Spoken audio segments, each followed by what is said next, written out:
On nous a menti. Jamais les médecins nous disent des trucs comme ça. Et si tout ce qu'on t'a appris sur la santé était faux? Les médecins ne t'en parlent même pas.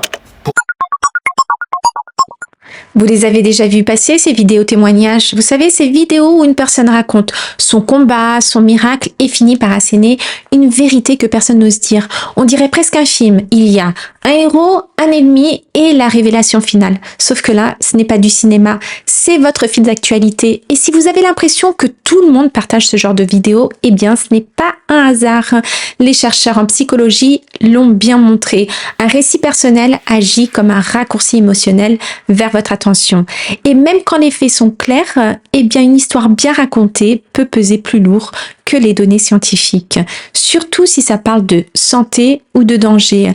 Et les plateformes, elles adorent ce type de contenu. Alors, pas parce que c'est vrai, mais parce que ça fait réagir. Les études récentes confirment que les algorithmes amplifie ce qui suscite le plus d'émotions et pas ce qui est le plus exact. Et en plus, on a ce petit bonus. Vous savez, quand on vous sert le trio, on nous a menti, regardez mon changement, ou l'industrie pharmaceutique veut te voir malade, eh bien, on est en plein dans un discours anti-système. La personne se présente comme un lanceur d'alerte, donc elle n'a même pas besoin de prouver quoi que ce soit pour vous convaincre.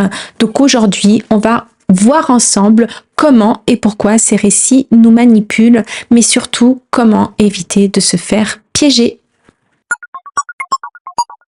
Imaginez, si je vous dis le diabète touche environ 1 personne sur 10 dans le monde, ok, c'est un chiffre, vous l'entendez, puis vous passez à autre chose. Maintenant, imaginez que quelqu'un vous raconte « J'avais du diabète, j'ai suivi cette méthode et regardez, je n'ai plus besoin de traitement ». Alors là, tout de suite, ça vous marque plus, non? Soyons honnêtes, qui parmi vous a déjà cliqué sur une vidéo juste parce que le titre ou la vignette vous a piqué au vif? Avouez aux commentaires, ça nous est déjà tous arrivé, non? Eh bien, ce n'est pas parce que vous êtes naïf, c'est parce que notre cerveau fonctionne comme ça. Les chercheurs l'ont prouvé. Une histoire vécue touche plus qu'un tableau de chiffres, une donnée scientifique, surtout quand il s'agit de santé ou de menaces. Et il y a un truc encore plus puissant, mettre un visage sur une histoire. Si je vous dis maintenant, Marie, 32 ans, a changé de vie grâce à ça, et je vous montre une photo avant-après. Alors là, c'est fini. Votre attention est scotchée à l'écran. Et des études montrent qu'un seul visage, un seul prénom déclenche bien plus d'émotions qu'une statistique sur 1000 personnes. Et oui, autrement dit, on empathie plus avec une Marie qu'avec 1000 inconnus. Et sur les réseaux, ça, c'est l'arme fatale. Alors pourquoi? Parce que c'est une histoire, ça se regarde facilement et c'est comme un mini-film. Un début, un problème, une révélation et souvent un lien pour acheter ce qui a changé la vie de la personne. Sauf que émotion ne veut pas dire vérité et ce que la personne raconte est peut-être sincère, on n'en doute pas, mais ça peut être juste un effet placebo, une coïncidence ou du marketing qui est bien emballé. Et là, attention, parce que quand une histoire vous émeut, même si elle est fausse, il devient très difficile de changer d'avis après coup. Et c'est pour ça que les simples vérifications des faits, où l'on balance juste un correctif brut, eh bien, ça marche rarement parce que, soyons honnêtes, des sources scientifiques ne feront jamais le poids face à une petite larme à l'œil. Bref, si votre fil regorge de récits miraculeux, ce n'est pas parce que le monde entier guérit soudainement de cette façon, c'est juste que notre cerveau adore les belles histoires. Et ça, les influenceurs et les algorithmes l'ont très très bien compris. On pourrait croire que ce qui ressort en premier sur votre fil d'actualité, c'est ce qui est le plus utile ou le plus vrai. Eh bien non, plusieurs équipes de recherche l'ont mesuré récemment.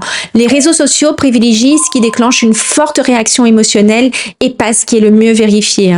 En 2024, par exemple, une étude sur X Twitter a montré que les publications qui vont générer le plus de likes, de partages ou de commentaires étaient mises en avant de manière disproportionnée et même quand elles venaient en fait de sources qui étaient peu fiables. Et ce n'est pas un petit effet de bord, non, c'est vraiment le cœur du système. Comme le rappelle un rapport d'analyse qui a été publié en 2024, la plupart des grandes plateformes vont classer en fait les contenus avant tout selon le niveau d'engagement qu'ils vont susciter, c'est-à-dire les interactions.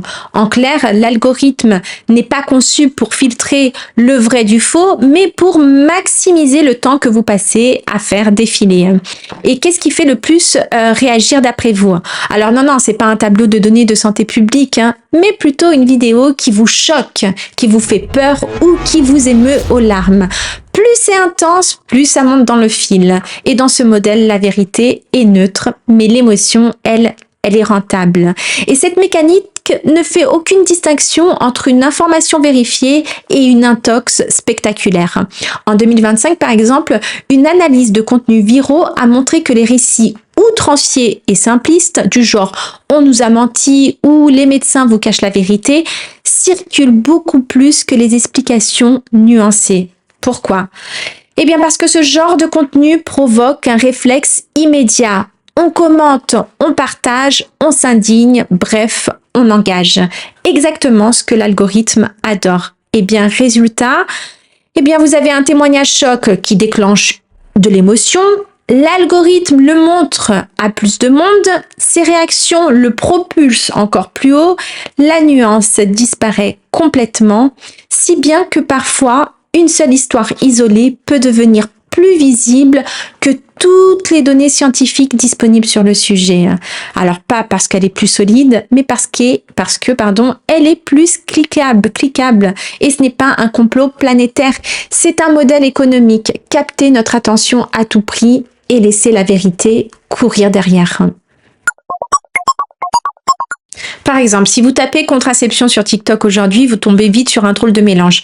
Des conseils médicaux donnés par des personnes qui ne sont pas médecins, des vidéos pleines de certitudes sans aucune mention des risques, mais surtout une avalanche de méthodes naturelles qui sont présentées comme sans défaut. Et ce n'est pas juste moi qui le dis. En 2024 et 2025, plusieurs équipes de chercheurs ont analysé ce qui circule sur cette plateforme. Et résultat, une majorité des vidéos les plus vues sont soit incomplètes, soit carrément fausses. Par exemple, une étude a examiné les 100 vidéos TikTok les plus populaires sur la contraception. Eh bien, plus de la moitié contenait au moins une information inexacte ou trompeuse et 80% ne mentionnaient aucun risque ni limite, même pour les méthodes les moins fiables. Et sans surprise, ce biais va toujours dans le même sens, minimiser les contraintes et maximiser la promesse. Un exemple fréquent, la symptothermie, aussi appelée méthode des jours fertiles. Cette méthode consiste à observer sa température, sa glaire cervicale et d'autres signes pour repérer la période fertile. C'est efficace, mais seulement si on suit les règles à la lettre, qu'on fait les mesures tous les jours et qu'on a un cycle très régulier. Autant dire que ce n'est pas aussi simple que ce que laissent entendre beaucoup de vidéos TikTok. Autre constat frappant, une étude de 2025 a montré que les vidéos qui génèrent le plus d'engagement, donc les likes, les partages, les commentaires, ne sont pas celles qui donnent les infos les plus fiables, comme vous pouvez l'imaginer, mais celles qui racontent une histoire personnelle forte. On retrouve le schéma dont on parlait, un récit marquant, un avant-après, bien visible, et la conviction qu'on détient une vérité cachée. Les chercheuses de l'université La Trobe en Australie résument clairement la situation. Ce type de contenu va créer un sentiment de défiance envers les professionnels de santé et pousse une partie du public vers des choix qui sont plus risqués et sans que ces risques soient expliqués. En gros, ces vidéos donnent l'impression que les médecins ne veulent pas vous dire la vérité, veulent vous voir malade et beaucoup de gens finissent par y croire. Et pourquoi ça marche autant humainement? Parce qu'on a envie de croire quelqu'un qui nous ressemble peut-être, qui parle sans filtre et qui semble partager une astuce que les autres nous cachent. C'est humain, mais c'est aussi un piège. La proximité émotionnelle ne garantit pas la fiabilité des infos. Et sur TikTok, le mélange émotion plus méfiance est un carburant parfait pour l'algorithme. Plus la vidéo choque, rassure ou inspire, plus elle circule et plus elle donne l'impression que tout le monde dit ça. Dans la prochaine partie, on va voir que le phénomène ne se limite pas à la contraception comme vous pouvez l'imaginer. Là, on va parler des fameux tests préventifs à la mode. Et là, les risques peuvent coûter bien plus cher qu'un simple mauvais conseil. Sur Instagram ou TikTok, on voit de plus en plus de vidéos qui promettent de détecter une maladie avant même que vous ne soyez malade. Et les stars de ces contenus, l'IRM corps entier pour tout voir, le test de l'hormone AMH, soi-disant une horloge ovarienne, et les analyses de microbiote vendues comme un bilan de santé personnalisé.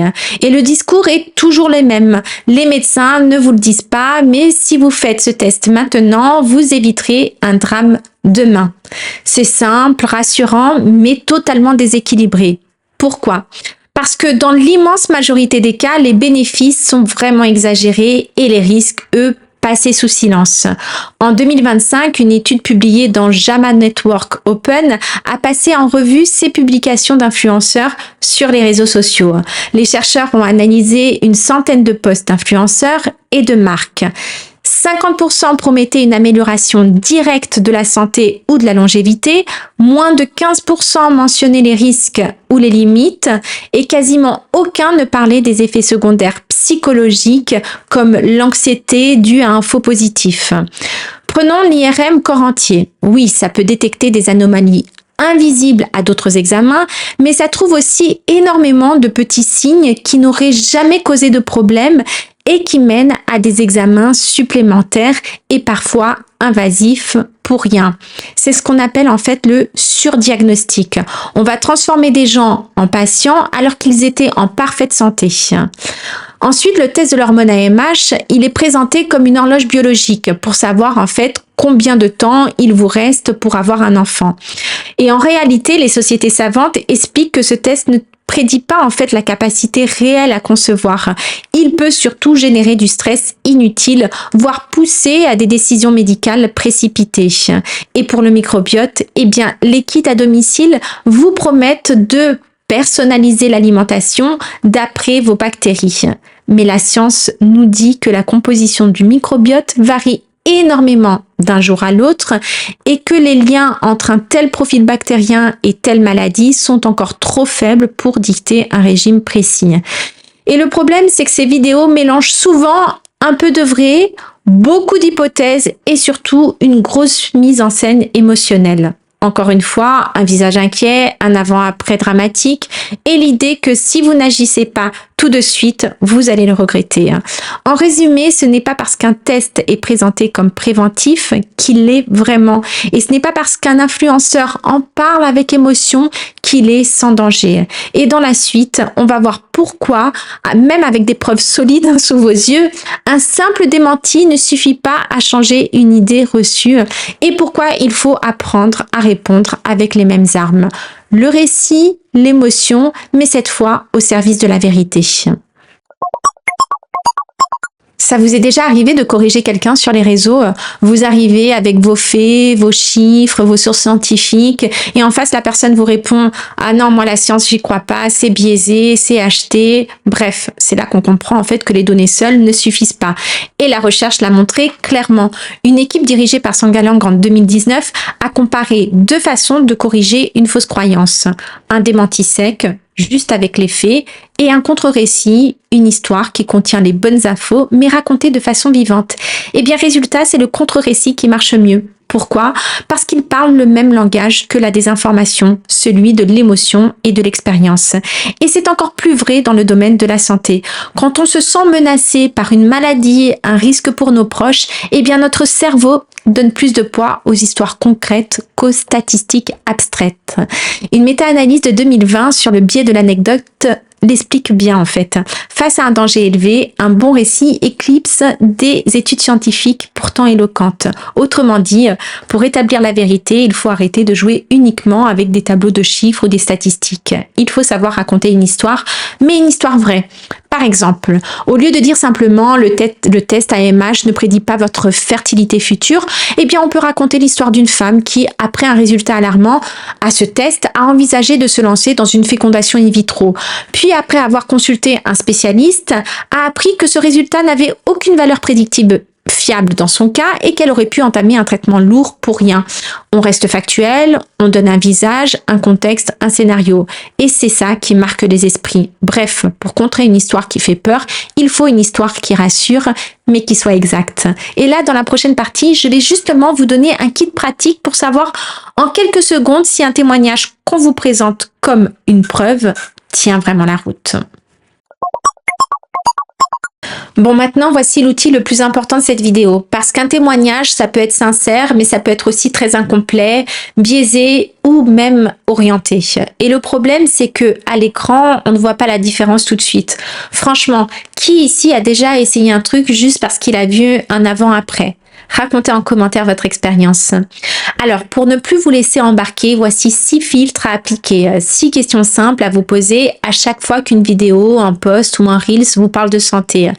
Plus un témoignage va cocher de cases, plus vous devez lever un sourcil. Et oui, s'il en coche 3, méfiez-vous vraiment. Et franchement, s'il coche les 6, coupez la vidéo et gardez votre portefeuille fermé. Première question, qui est cette personne qui témoigne? Est-ce un patient qui partage honnêtement son histoire, un influenceur qui vit des vues ou un pseudo-coach santé avec un lien d'achat affilié en description? Parce que s'il y a un produit ou un service à vendre derrière, ça change tout. Exemple, une vidéo où un homme va raconter avoir guéri son diabète avec une poudre spéciale et quelle coïncidence, il y a un code promo pour cette poudre. Ce n'est pas forcément faux, mais quand il y a un intérêt financier, il y a aussi un intérêt à vous convaincre, parfois au détriment de la nuance. Autrement dit, méfiez-vous des miracles vendus avec un coupon de réduction. Deuxième filtre, est-ce un cas isolé ou une vérité universelle? Et ça, c'est le piège classique. Une personne qui dit « moi, j'ai arrêté tel aliment et ma vie a changé » et beaucoup de gens vont traduire ça dans leur tête « si je fais pareil, ça va marcher pour moi ». Erreur, nous sommes tous différents. Ce qui fonctionne pour une personne peut être inefficace, voire dangereuse pour une autre. Notre génétique, notre âge, nos antécédents médicaux, nos habitudes, tout ça, ça change la donne. Un cas isolé n'est pas une preuve scientifique, c'est juste un cas isolé. Et les chercheurs l'ont bien compris et l'expliquent. Notre cerveau donne plus de poids à une histoire vivante qu'à une étude scientifique. Exemple concret. Une personne arrête le gluten et ses migraines disparaissent. Peut-être que c'est lié ou peut-être que c'est juste une coïncidence, un changement d'environnement ou même l'effet placebo. On ne le saura jamais. Troisième filtre, est-ce qu'il y a une vraie comparaison? Parce qu'en science, on ne se contente pas d'un avant-après, non, on compare toujours 2 groupes. Un groupe qui suit le traitement et un autre qui ne le suit pas. Un groupe témoin, un groupe aveugle. Et c'est le seul moyen de savoir si le changement vient vraiment de ce contexte ou si c'est juste du hasard. Exemple, ma peau est devenue parfaite avec cette crème. Peut-être, mais peut-être aussi que la peau se serait améliorée toute seule avec le temps ou qu'en parallèle, la personne a changé son alimentation.